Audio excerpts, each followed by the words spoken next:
계시록 1장 9절부터 20절까지의 말씀인데요. 요한은 소아시아 7교회에 문안 인사를 하면서 예수님을 칭송하였습니다.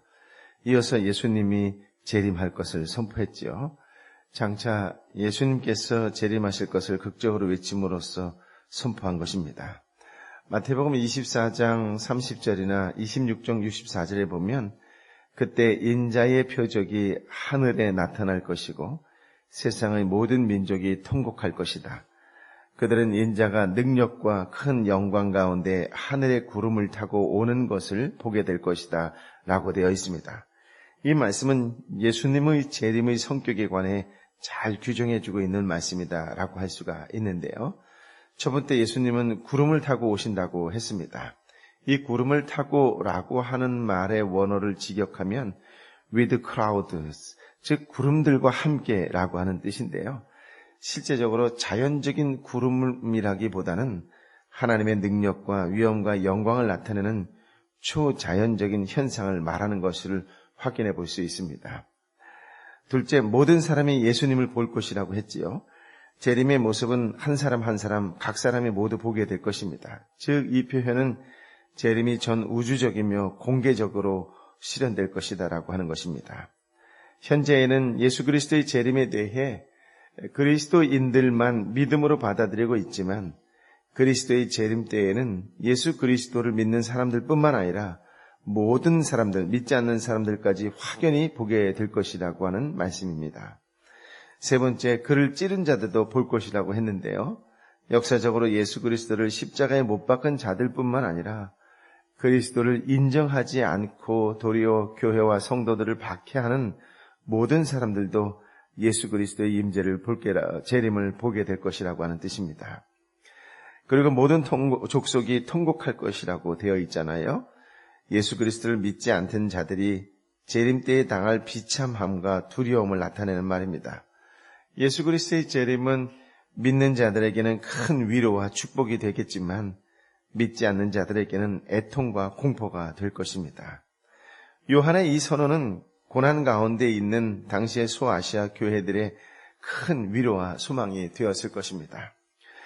9절, 10절, 11절의 말씀에 보면 요한이 환상을 본 그 배경에 대해서 이야기를 해요.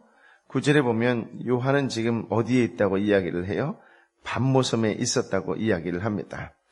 반모섬은 소아시아 해안에 위치한 불모의 섬이라고 이야기를 합니다. 암석으로 이루어져 있고요. 채석장으로 유명한 곳이었다고 합니다. 즉 광산지였던 것이지요. 이 섬은 당시 로마 제국이 정치범들을 유배시켜 강제 노역을 시키는 유배지로 사용했던 곳입니다. 요한은 자신이 반모섬에 유배된 것은 9절 말씀에 보면 하나님의 말씀과 예수를 증언하였기 때문에 그 섬에 유배되었다 이렇게 이야기를 합니다.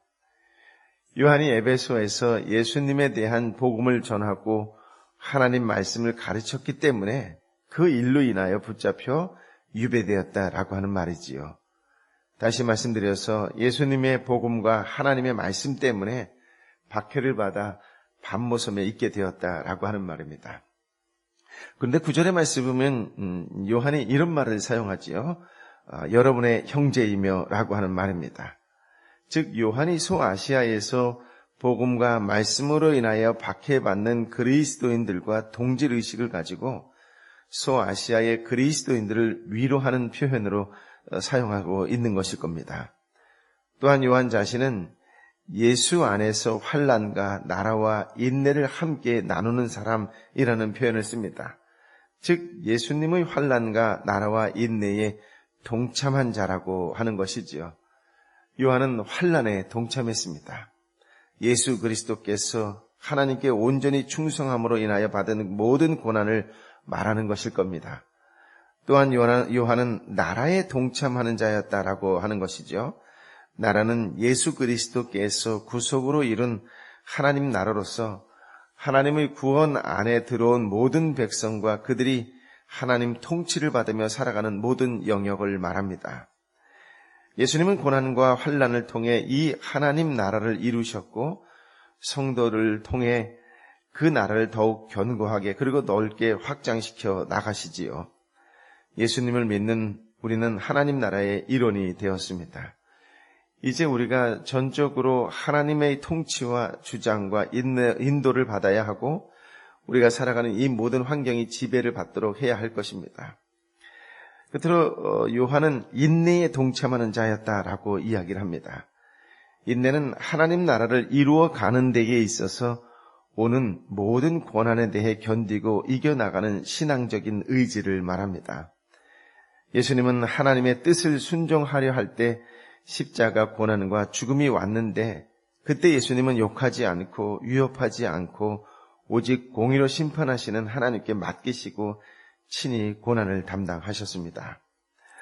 예수 그리스도를 믿는 성도 역시 하나님의 뜻을 순종하려 할 때 고난이 오는 것은 어찌 보면 당연히 여겨야 할 것입니다.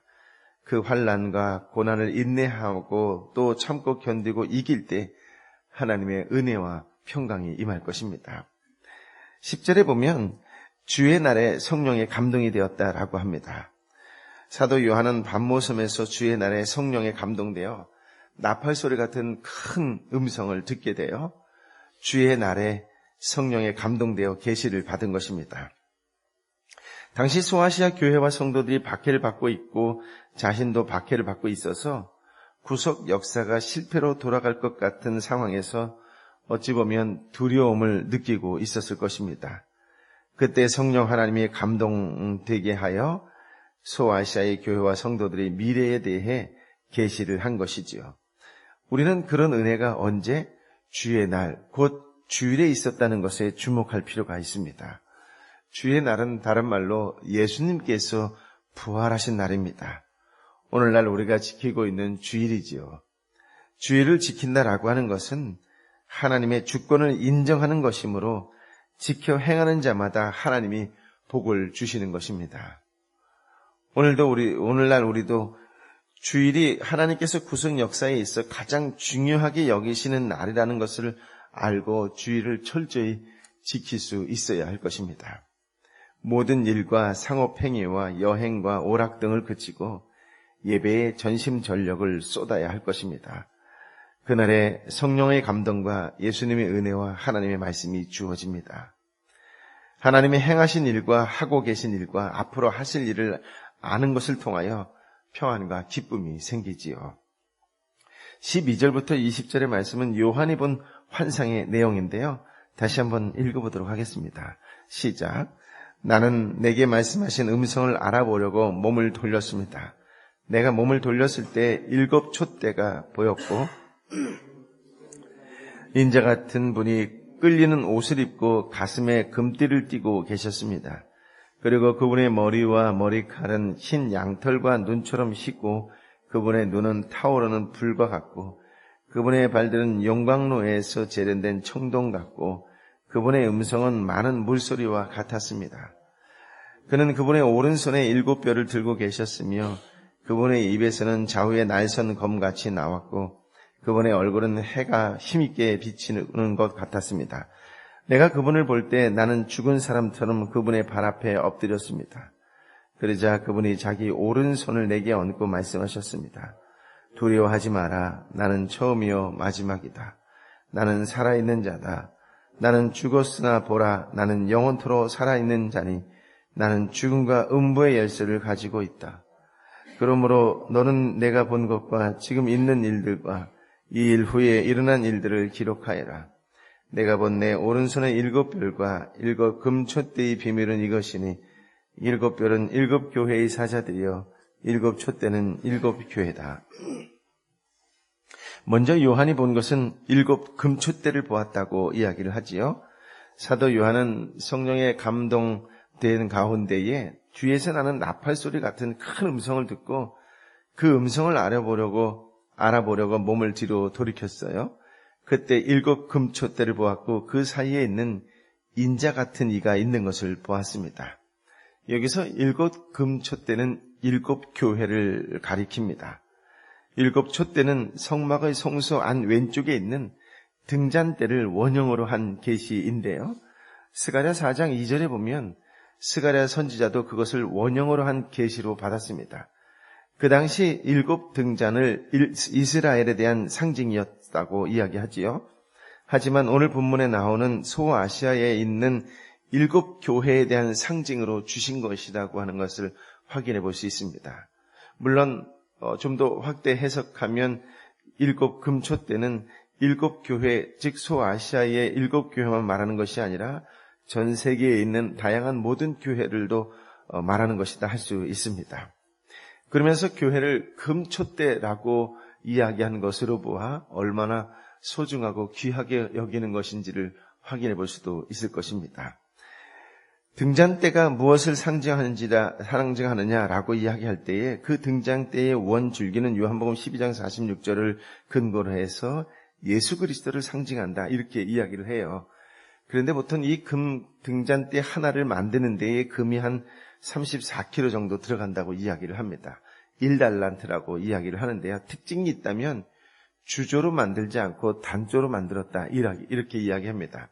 무슨 말이냐면 금물을 주형에 부어서 만든 것이 아니라 금덩어리를 쳐서 두드려서 만든 것이다 이렇게 이야기를 해요. 이는 예수 그리스도의 희생적 고난과 죽음에 대한 상징이지요. 그리고 그 금잔대의 원줄기에 붙어있는 7가지는 교회를 상징합니다. 즉 교회는 예수 그리스도의 희생적 고난과 죽음을 통해 교회가 탄생했다라고 하는 것입니다. 그래서 교회는 예수 그리스도께 붙어 있어서 그리스도와 유기적 연합 관계에 있을 때에 영적 생명을 공급받는다 이렇게 이야기할 수 있습니다. 다시 말씀드려서 교회가 얼마나 귀하고 소중한 존재인지를 분명하게 보여주는 말씀이라고 할 수가 있을 것입니다. 또한 13절 이하에 보면 요한이 인자 같은 일을 보았다고 이야기를 해요. 이 인자라고 하는 단어는 예수님께서 복음서에 종종 사용하던 그런 명칭입니다. 구약에서 인자 같은 이다라고 이야기할 때는 오실 메시아 그리스도를 이야기할 때 관용어처럼 사용하던 단어입니다. 그래서 예수님은 자신을 가리켜 인자라고 했던 것이지요. 단순히 사람에게서 태어난 사람의 아들이라고 하는 의미가 아니라 구약에서 오실 그리스도로 계시된 그 사람의 아들이다라고 하는 의미입니다. 요한은 구약에서 예언된 구속을 이루어 하나님 나라를 이루고 장래에 다시 오셔서 심판하실 예수 그리스도의 모습을 인자 같은 이라고 표현한 것이지요. 즉 예수 그리스도의 모습을 본 것입니다. 그런데 그 예수 같은 이가 지금 어디에 계시다고요? 금초대 사이에 계셨다라고 하는 것입니다. 앞서 말씀드린 것처럼 금초대는 교회를 상징한다고 말씀드렸지요. 예수님이 촛대 사이에 계신 것은 예수님이 교회에 임재하시고 운행하시는 것을 상징합니다. 그때 예수님께서는 발에 끌리는 옷을 입으셨다라고 하는 표현이 나오지요. 즉 대제사장의 옷을 입고 계셨다라고 하는 표현입니다. 즉 예수님이 대제사장이 입는 옷을 입고 나타나셨다라고 하는 것은 예수님께서 대제사장직을 수행하는 자로서의 권위와 위엄을 갖고 계시고 그것을 나타내는 표현이다라고 하는 것입니다. 또 가슴에 금띠를 띄었다라고 이야기하지요. 왕의 예복을 말하는 것입니다. 즉 예수님이 가슴에 금띠를 띈 것은 예수님의 왕적 권세를 가지고 하나님으로부터 받은 하늘과 땅을 다스리는 권세로 세계를 통치하시는 분이다. 이런 말씀입니다.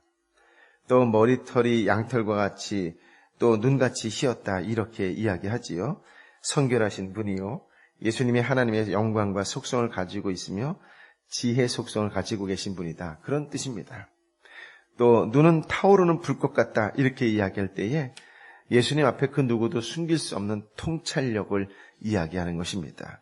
예수님은 그 통찰력을 가지고 공의로 심판하실 분이지요. 또 발들은 용광로에서 재련된 청동 같다. 이렇게 표현하지요. 즉 예수님 앞에서 그 누구도 피할 수 없는 힘으로 심판할 분이다라고 하는 것입니다. 음성은 많은 물소리 같다고 이야기를 합니다. 예수님의 음성이 많은 물소리 같다라고 하는 것은 천하의 모든 죄인들에게 불가항력적 두려움을 주는 권위와 위엄을 가진 분이다라고 하는 표현입니다. 즉 예수님은 모든 이에게 두려움을 주는 말씀의 권위가 있는 분이다라고 하는 뜻이지요. 그러면서 16절에 보면 오른손에 7별이 있었다라고 이야기하지요. 성경에서 오른쪽, 오른편, 오른손 이런 뜻은 능력을 상징합니다. 7별은 기본적으로 소아시아 7교회의 사자, 즉 목회자를 상징하고 넓게는 전 세계의 모든 교회를 상징합니다. 예수님이 오른손으로 7별을 붙잡고 계신 모습이다라고 한다면 결국 예수님이 교회를 능력으로 보호하고 계신다라고 하는 뜻이지요. 또 입에서는 좌우의 날선검이 나왔다라고 이야기합니다. 좌우의 날선검은 양날이 날카롭게 되어 어떤 방식으로든 대상을 효과적으로 찔러 죽게 할 수 있는 검이라고 이야기하겠죠. 이 표현은 히브리서 4장 12절의 말씀에 의하면 예수님의 입에서 나온 그 검이 나왔다라고 할 때에 말씀이 변화를 일으킨다, 골수를 쪼갠다, 이런 표현도 쓰지요. 이것이 1차적인 의미라고 이야기한다면 오늘 본문에서는 효과적인 심판의 기능을 말하는 것으로 해석할 수 있습니다. 또 얼굴은 해가 힘있게 비치는 것 같다라고 할 때에 하나님의 신적 영광을 가지고 있다라고 하는 것을 표현합니다. 그래서 17절에 보면 요한이 죽은 자처럼 엎드렸다 이렇게 이야기합니다. 우리는 때로 어려운 환경 가운데 있을 때 낙심하거나 타협을 하지요. 그것은 주님이 교회와 성도에 대해 가지신 비밀 곧 구속계획과 섭리를 알지 못하기 때문에 그렇습니다. 예수님께서 우리에 대해 어떤 계획을 세우고 어떻게 일해 가시는지 알면 확신이 생깁니다. 주님이 가지신 의지를 알게 되면 우리는 반드시 승리할 수밖에 없다는 사실에 감격할 것입니다. 결코 좌절하여 포기하거나 타협하지 않을 것입니다. 요한이 주님의 음성을 들었습니다. 요한이 환상으로 인자 같은 이의 모습을 보고 죽은 자처럼 엎드렸는데 놀라운 것은 예수님께서 어깨에 오른손을 얹고 위로해 주셨다라고 하는 것이지요. 그러면서 요한에게 예수님께서 두려워하지 말라라고 17절에 말씀하고 계십니다. 요한이 예수님의 모습을 보고 죽은 자처럼 엎드려 두려운 가운데 떨고 있었는데 우리 주님께서 두려워하지 말라 위로해 주신 것이지요. 요한은 주님의 위험 있는 모습을 보고 자신의 죄성과 연약함과 어리석음에 충격을 받았지만 오히려 주님이 그를 위로한 것입니다. 공포와 충격과 자책 가운데 있을 그에게 친히 위로의 말씀을 주신 것입니다. 두려워 말라라고 하는 예수님의 터치와 함께 들려지는 이 음성으로 요한이 얼마나 큰 위로와 힘을 얻었을까요? 무엇보다도 말씀을 듣고 또 듣고 읽고 또 읽고 지켜 행하는 저와 여러분 가운데에 예수님의 이 부드러운 터치와 함께 두려워 말라라고 하는 위로의 말씀이 직접 들리게 되는 경험을 하는 은총이 임하시기를 예수님의 이름으로 축복합니다. 아멘. 그러면서 예수님 자신에 대하여 소개를 합니다. 나는 처음이다. 처음이요 마지막이다. 전에 죽었으나 살아있는 자이고 세세토록 살아있을 것이라고 했고 사망과 음부의 열쇠를 가졌다고 분명히 말씀하십니다. 하나님이 절대적인 주권을 가지신 자라는 의미이지요. 그런데 여기에는 그 하나님에 대한 표현을 예수님 자신에 대한 선언으로 인용했습니다. 처음이요 마지막의 나라고 하는 표현을 쓸 때에 나는 처음이요 마지막이다. 마치 요한복음에 예수님께서 당신을 소개할 때에 자주 사용하였던 나는 무엇이다 라고 하는 표현과 같은 예수님의 자기 선언에 대한 표현이지요. 예수님이 하나님의 절대 주권자임에 대한 선언을 당신에 대한 선언으로 사용한 것입니다. 그것은 예수님이 하나님의 절대적인 주권자라고 하는 사실을 천명한 것입니다.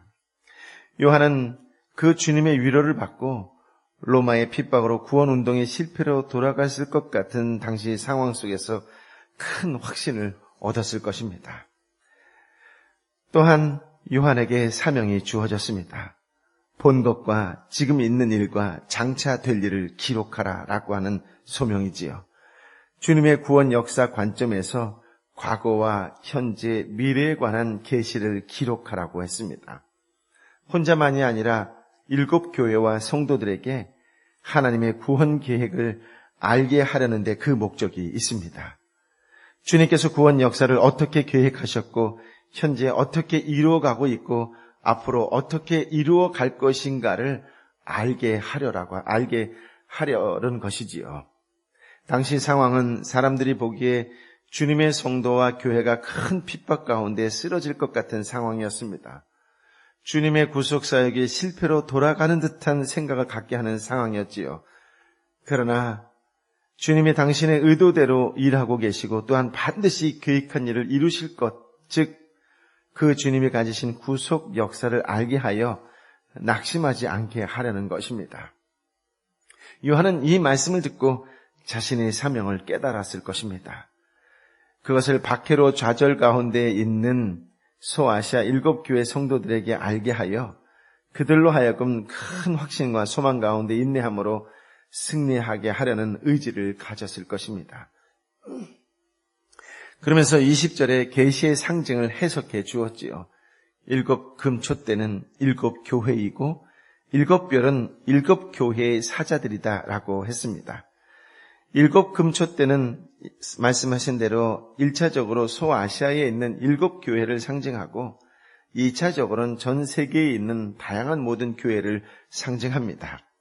또 7 별은 7 교회의 사자라고 되어 있는데요. 이 사자는 우리가 흔히 사용하는 천사라고 하는 단어와 같은 단어의 뿌리에서 시작되었습니다. 그런데 이 사자라고 하는 단어가 남성 복수로 사용될 경우에는 목사의 의미로 번역되기도 합니다. 즉 메신저로 번역되는 것이죠. 그래서 본문의 사자들을 소아시아 7 교회를 맡은 천사들이라고 주장하는 사람들도 있지만 여기에서는 앞서 1절에 종이라고 하는 단어를 끌어와서 다시 해석해 보면 7 교회를 맡은 감독, 7 교회를 맡은 목회자 이렇게 해석하는 것이 더 자연스러울 것입니다. 그래서 요한이 기록한 것은 7 교회를 맡은 천사들에게 보낸다라고 하는 것보다는 7 교회의 목회자들에게 보낸다라고 하는 것이 더 자연스러운 해석이 된다라고 하는 것이지요. 요한은 지금의 터키 서부 지역이라고 할 수 있는 당시의 소아시아에서 사역을 하다가 로마 정권에 붙잡혀 반모섬에 유배되었습니다. 요한은 당시 소아시아 교회와 성도들이 박해로 소멸 위기에 있는 것을 생각하고 과연 하나님의 뜻이 어디에 있는지 의문을 가졌을 것입니다. 바로 그때 하나님이 그에게 성령으로 감동을 시켜 환상으로 계시를 보여주었던 것이지요. 요한은 그 계시에서 보다 명확하게 깨달은 것이 있다면 오직 한 가지입니다. 그것이 무엇이냐면 하나님이 누구신가라고 하는 것이에요. 예수님이 어떤 분이신가라고 하는 것입니다. 요한이 보고 깨달은 것은 하나님이 어떤 분이시고 예수님이 어떤 분이신가라고 하는 것이에요. 하나님에 대하여 좀 더 분명히 알아가면 알아갈수록 그는 상황과 환경은 도저히 이해할 수 없는 구원 역사, 즉 하나님 나라의 역사에서 해석하기 어렵고 힘든 상황과 고난과 고통의 환경 속에 있다 할지라도 하나님이 어떤 분이시는지를 알면 알수록 오히려 역설적으로 더욱 확신을 갖고 소망을 갖게 된다라고 하는 것이지요. 그래서 오늘 본문에 예수님에 대해서 그렇도록 자세히 설명하고 있다라고 하는 것이에요. 우리가 날마다 말씀을 읽고 또 듣고 지켜 행하는 이유 중에 하나는 하나님이 어떤 분인지를 알기 위해서이고 알면 아는 것만큼 생활 속에서 지켜 행하는 자로 살아가게 된다라고 하는 것이에요. 그것을 걸어서 복이라고 이야기하는 것입니다. 예수님이 어떤 분인지 보면서 하나님이 소아시아 교회들에 대한 구원 사역을 책임지고 이루어 가실 것에 대한 확신을 갖는 것이지요. 그리고 주님의 음성을 들으면서 자신이 어떤 일을 해야 할 것인지에 대한 소명도 명확하게 알게 되었다라고 하는 것입니다. 그가 할 일은 하나님의 계시를 소아시아 교회에 보내는 것이었습니다. 그는 자신이 소아시아 교회를 책임지는 것이 아니라 하나님의 계시만 전달하면 된다라고 하는 것을 알았다라고 하는 것이지요. 오늘날 우리가 살아가는 환경에서 무엇을 생각해야 할지 다시 한번 묵상해야 되는 귀한 말씀이라고 할 수가 있습니다. 말씀을 아는 자라고 한다면 이 땅에서 어떻게 살아가야 할 것인지에 대해서 우리에게 분명히 제시해주고 있는 말씀이라고 할 수가 있습니다. 여러분에게 있어서 하나님은 어떤 분이십니까? 예수님은 어떤 분이십니까? 예수님은 누구십니까?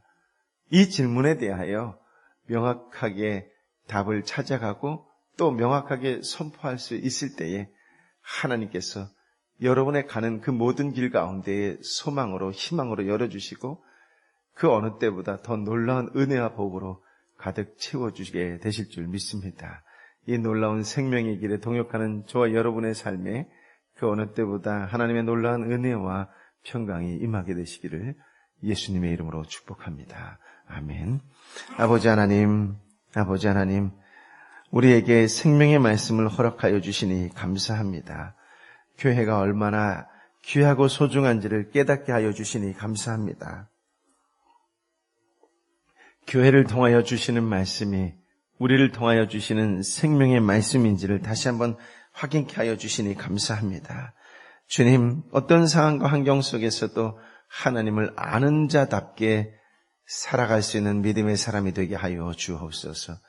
예수님의 성품이 우리 한 사람 한 사람에게 인격이 되는 삶을 살아가는 믿음의 사람이 되게 하여 주옵소서.